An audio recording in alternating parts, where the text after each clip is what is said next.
আসসালামু আলাইকুম মাছ চাষি ভাই ও বন্ধুরা, আশা করি সকলেই ভালো এবং কি সুস্থ আছেন। আপনারা ভিডিওর স্ক্রিনে দেখতে পাচ্ছেন এগুলো হলো গিয়ে দেশি শিং মাছ, যেগুলো পিজি দিয়ে উৎপাদন করা হয়। আজকে আমরা বিস্তারিত জানবো কিভাবে চাষ করা হয়। তো প্রথমত শিং মাছ চাষের ক্ষেত্রে আপনারা যদি রেনু চাষ করেন এবং কি পোনা চাষ করেন, প্রথমত আমরা রেনুতে চলে যাব। রেনু চাষ করার যে পদ্ধতিটা রয়েছে সেটা হলো গিয়ে শিং মাছের পুকুরে থাকতে হবে কাদামাটি 2 থেকে 3 ইঞ্চি থাকতেই হবে। তারপর যে বিষয়টা রয়েছে সেটা হলো গিয়ে শিং মাছকে ভালো পুষ্টিকর খাবার খাওয়াতে হবে। তারপর যে বিষয়টা রয়েছে সেটা হলো গিয়ে পুকুরের পানিতে যেন কোনো জীবাণু না থাকে ওই দিকটা লক্ষ্য রাখতে হবে।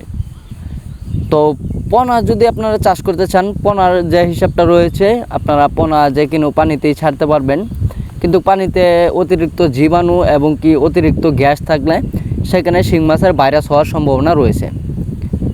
আপনারা যে কোনো রেনু এবং কি পোনার ক্ষেত্রে আপনারা পুকুরে যদি গ্যাস থাকে তাহলে কিন্তু মাছের ভাইরাস এবং কি মাছ মরার সম্ভাবনা 50% এবং কি মাছের শরীরে ঘাও হওয়ার সম্ভাবনাও রয়েছে।